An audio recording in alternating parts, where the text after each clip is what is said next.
Hello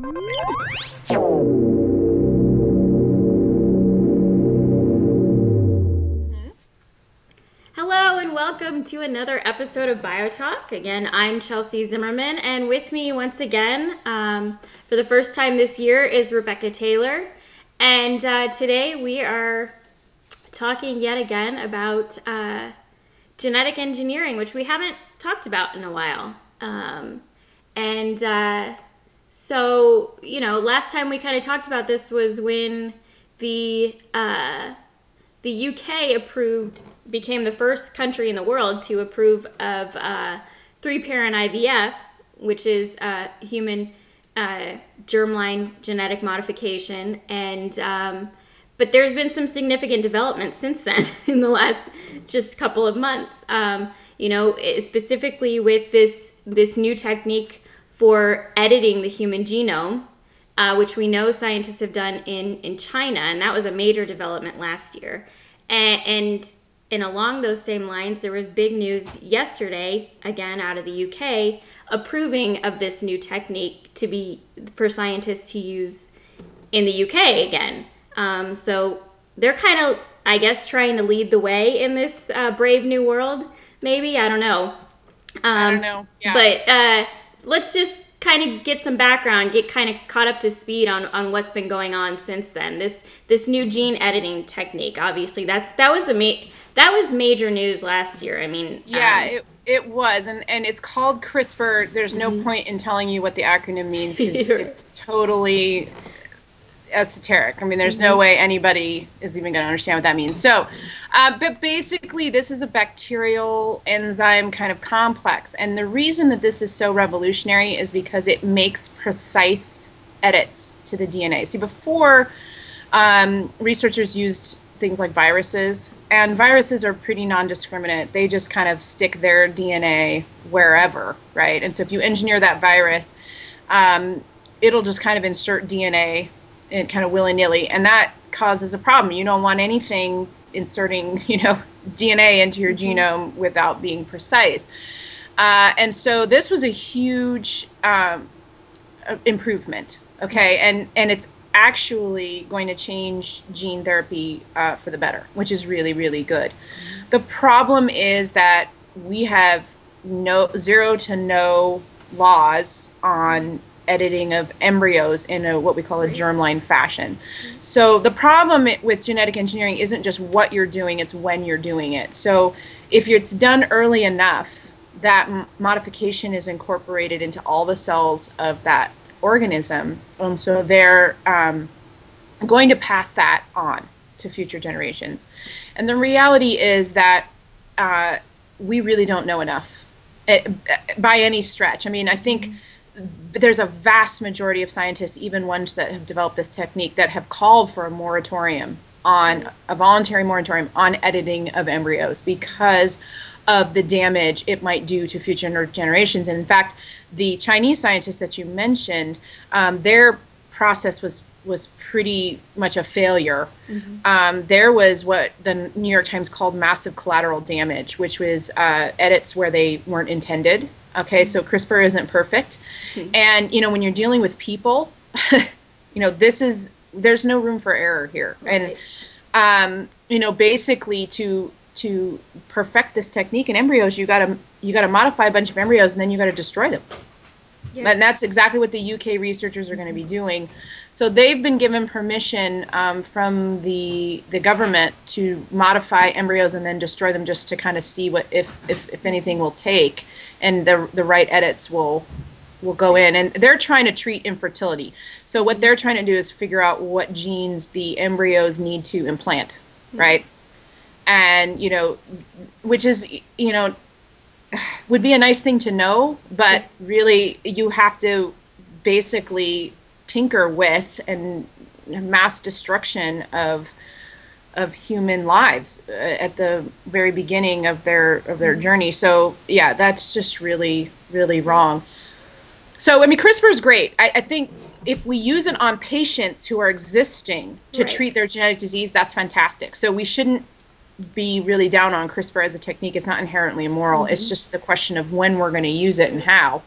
is the problem. Yeah. And that was the major thing with the Chinese scientists last year, and with the UK this year. I mean, they're approving it for use on embryos specifically. On embryos. And and that's their purpose, and the concern is, we don't know what that's going to do, although we know it is a germline modification. I mean, what's going to happen, and it's going to be inherited, and that's a major question. Well, and this is the thing, I keep asking people this, and a lot of people don't even think about it this way, but this is the way I see it, especially having worked in genetics and understanding how technology changes over time. Obviously the goal right now of modifying these embryos is to fix something, right? So it seems like a good goal, like gene therapy, whatnot. But the reality is if we start fixing genes right now with the limited understanding that we have, and we do germline modifications on these embryos, every generation after is stuck with that modification, okay? Yes. So it's basically kind of like if your whole family needs a pacemaker, you're choosing today's pacemaker for every generation after, and they don't get to pick. Or like you all have to drive a Model T when everyone else, has the Prius. Right. And so really where we should be focusing is on somatic modifications, which are modifications that every generation can not only give informed consent for, number one, but number two, can avail themselves of the latest technology, right? I mean, and people just say, oh, well, if we put it in, we can just take it out, and it's just not that easy. I mean, you put in something at the 8-cell level, and then 200 trillion cells later, it isn't so easy. So, we really have to be careful that we think farther ahead. I think that's where we're limited. We're not seeing things or understanding things on a much longer time frame. We're seeing things now. We do that a lot, and it's like if there isn't a cure for this disease right now, we just abort the baby. Right. Forget that in 40 years, there might be a cure for adult onset, Huntington's disease. We're just going to abort them now, and that's a real problem. And we're not seeing far enough ahead on this, and so I really feel like we need to start talking about that. Like, first of all, do we have informed consent to treat our grandchildren and our great-grandchildren? We don't, really. And second of all, are we really willing to, quote, doom them to whatever technology we have today, which is very primitive. Right, exactly. In the scheme of things, And you mentioned something with this, what happened with them approving it in the UK is kind of what we've seen with some of these in this area of human biotechnology in the past with cloning and things as a redefinition of terms and what things mean, and all of a sudden, oh, it's not cloning, it's the scientific word for cloning, which still means cloning, but if we call it something different, people won't know that's exactly what it is. Yeah. And what exactly what have they redefined? Like, how have they justified it, or how did they do this? Yeah. Okay, well, I originally didn't notice this because somebody had sent me this article that said Britain is about to create the first genetically modified embryos, and I'm like, oh yeah, this is old hat. This is just mitochondrial replacement or 3-parent embryos, which we've talked about before. Right. But then I realized I was reading an article about editing the DNA in the genome inside the nucleus of that embryo, which is different, but it's not. It's still genetic modification, as is the 3-parent embryo. So I'm like, where does this brand new thing coming from? Like, why are they saying this has never been done before? And I realize it's because the UK, I think last year, quietly redefined what genetic modification is. They started doing this with the 3-parent embryos. Yeah, So the 3-parent embryo, basically what's changed is the mitochondrial DNA, which is outside the nucleus, okay? They're still genetically modified. Right. There's no way these embryos would exist without genetic modification. Well, the law in England and in Britain is that you can't implant genetically modified embryos because it's a germline modification. They actually have laws against that. So to get around this, instead of actually changing the law, they just quietly changed the definition of what genetic modification is to exclude anything that doesn't include nuclear DNA, right? So any DNA outside the nucleus, which is still DNA and still genetic and still passed down by generation, they've decided that that's not actually genetic modification. So they changed the definition. So now the same reporter that 2 years ago was talking about the first genetically modified embryos, which are the 3-parent ones, is now in 2016 saying this is brand new, right? Because they just changed the definition. So now these scientists are actually doing what we were told, I think, said they would never do, which is modify the genome, the nuclear DNA, right? So on every level, we're kind of being snowed. I mean, we're being led by our noses. I mean, this slippery slope is slipperier than a greased watermelon, frankly, because all they do is just keep redefining things and then saying, oh, it's brand new. We've never done this before. This is new or whatever. And that's really scary to me, because what it means is that there's just a disingenuousness about it. And we can't trust them because we don't know what they're doing. I mean, they just keep saying this is new or whatever, and then the media just goes along with it. Right. And I was listening to a web thing from the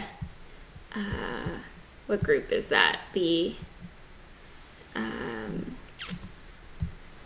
Center for Genetics and Society. They've been doing a lot of webcasts and things with scientists on these issues, and I actually listened in on one of them, and when he was talking about how, I mean, the scientists kind of in these areas especially, they count on us being disengaged and not paying attention so they can do specifically what they're doing, just redefining things, and we're none the wiser because we're not paying attention. And this is the first time.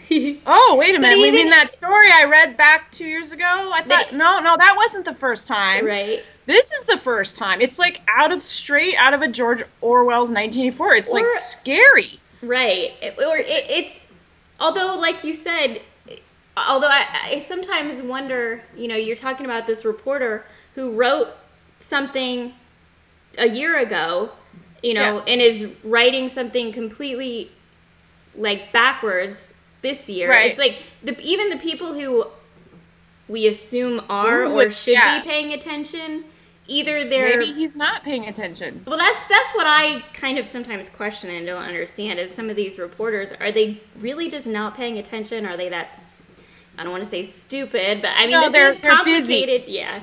Yeah, they're busy. And they just take what they've been given, like as a press release or something, and they don't question it. And that's the real issue here. We don't have that investigative journalism really going on, especially in this area of the reality is there are already genetically modified children in this world. There's about 30 of them.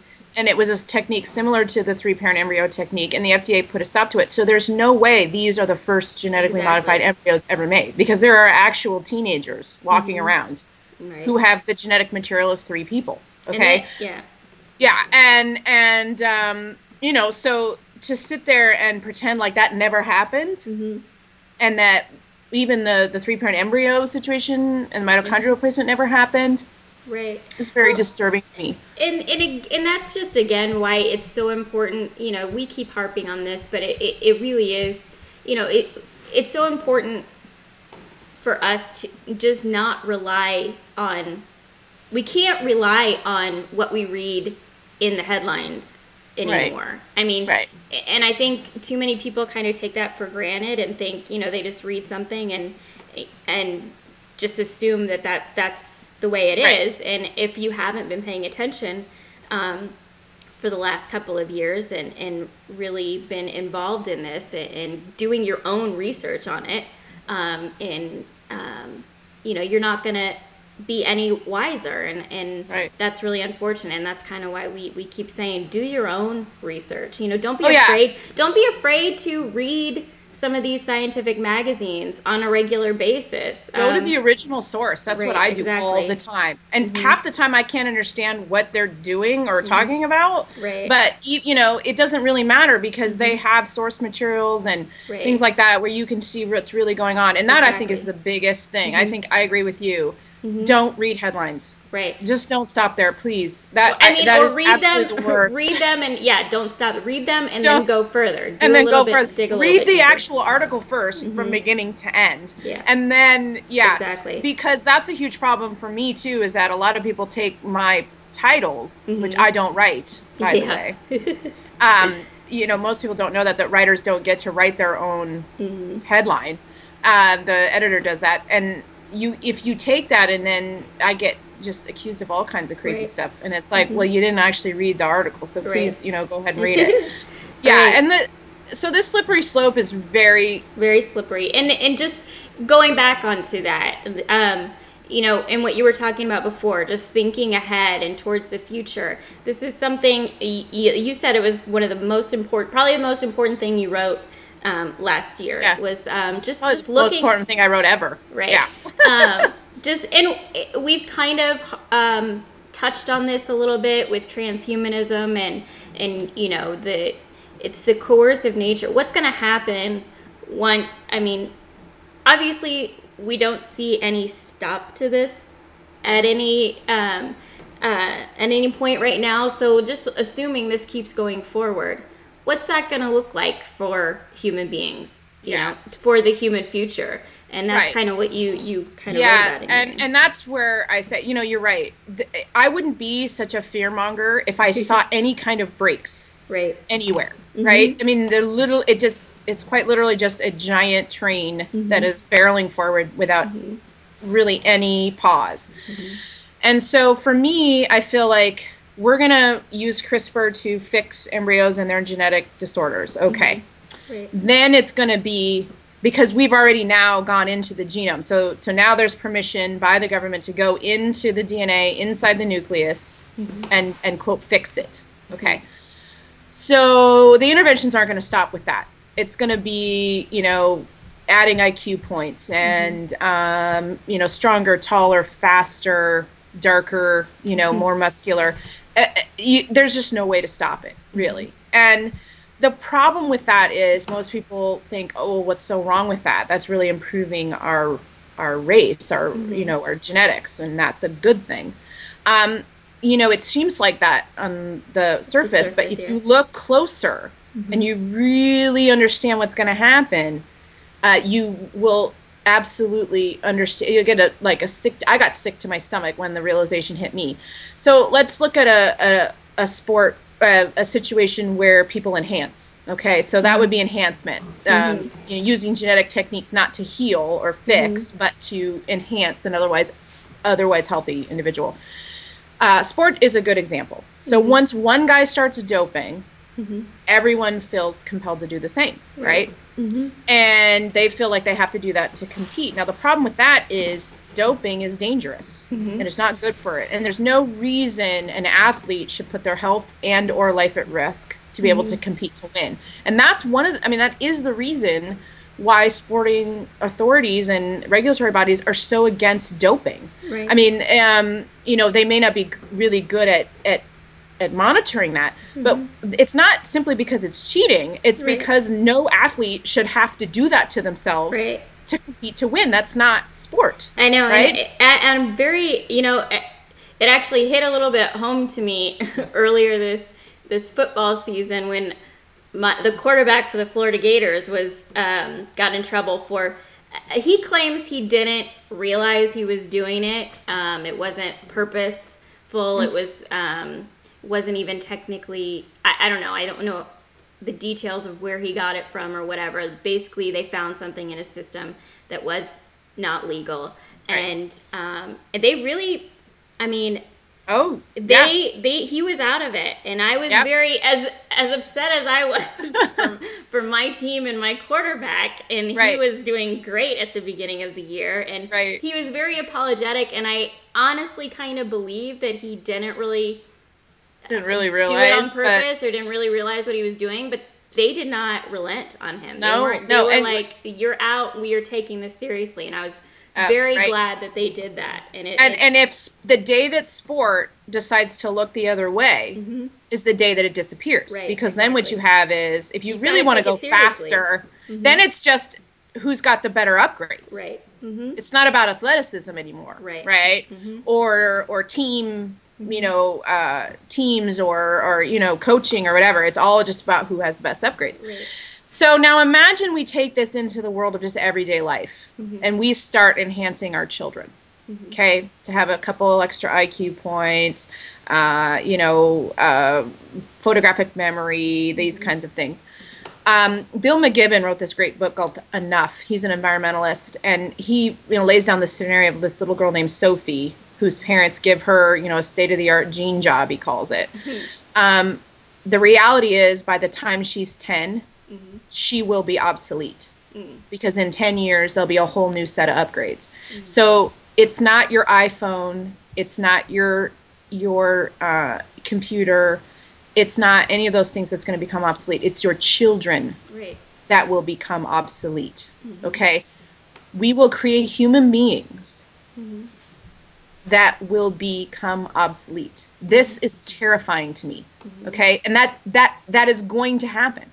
And you are going to be compelled to kind of participate because you're going to see what all your friends are doing, and then those kids are like, okay, way ahead of your kid, and then all of a sudden, but seriously, by the time all of them are 20, there's going to be a whole better batch that have better hardware. And Bill McGibbon says, if we really understood the ramifications of this, we would all fight like HE double hockey sticks to make sure this never happens. But we're not seeing far enough ahead. No. Okay, we're not seeing where this is going.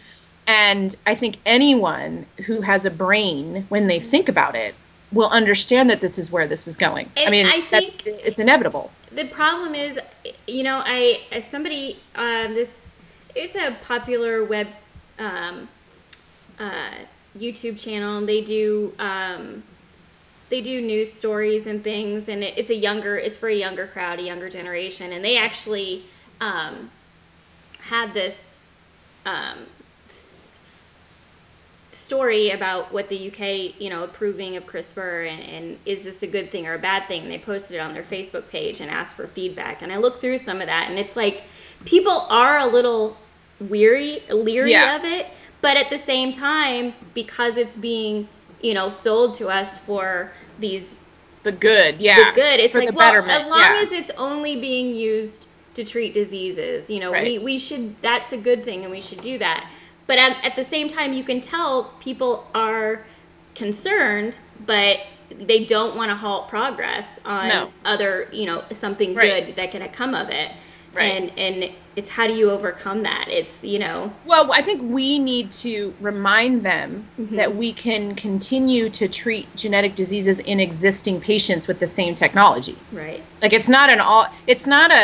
we have to get them while they're embryos. Right. I mean, it's like we can fix genetic disease.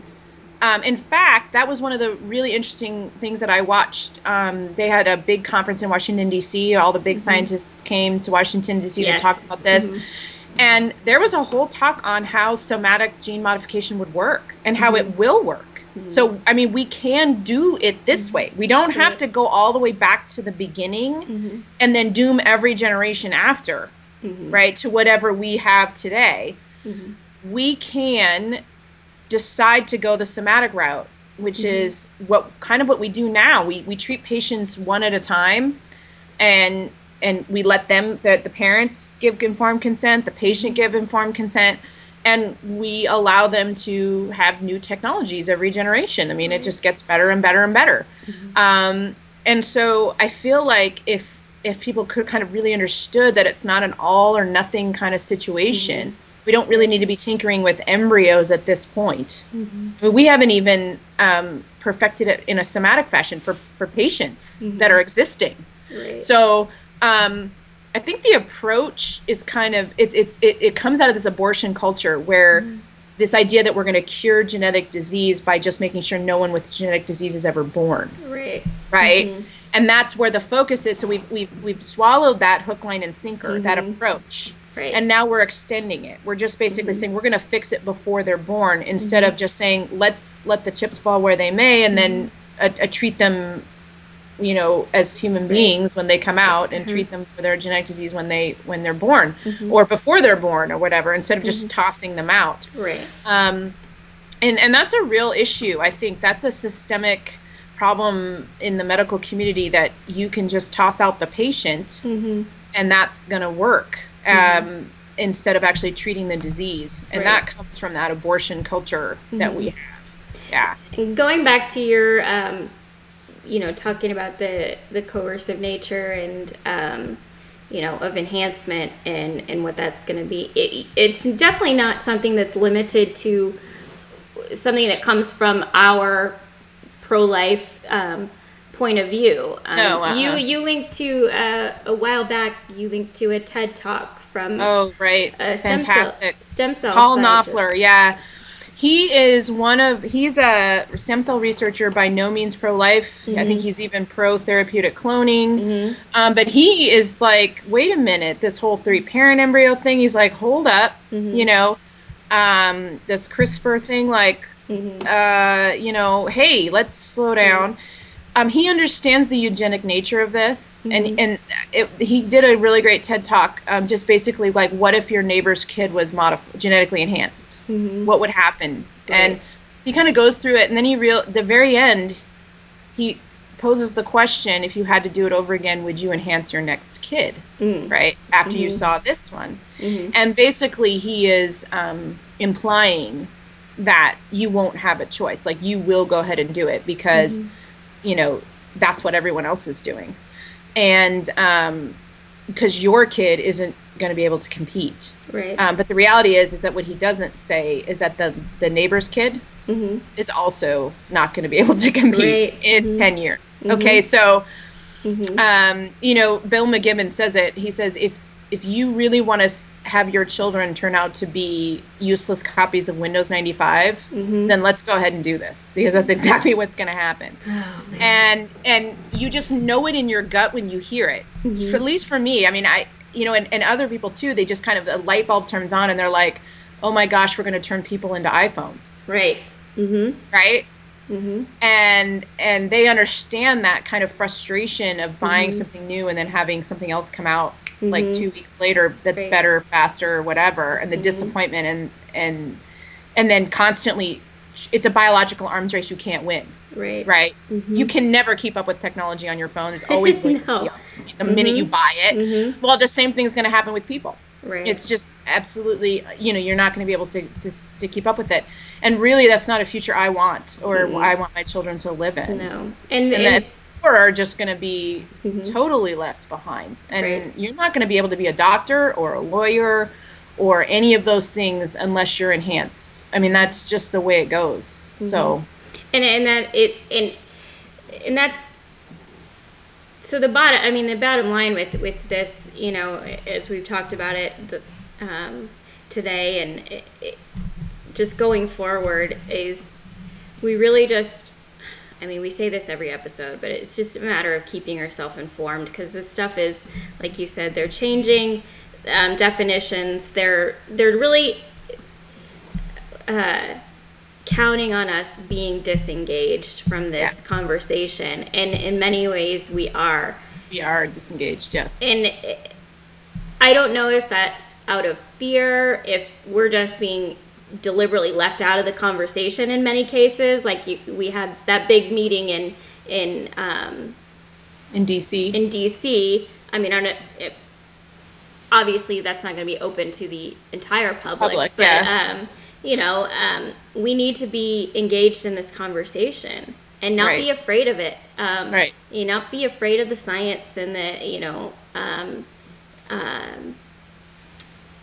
just understanding what's going on and encouraging people to look, to not just have such a short-sighted view of wanting to help people and treat diseases now, which is a good thing.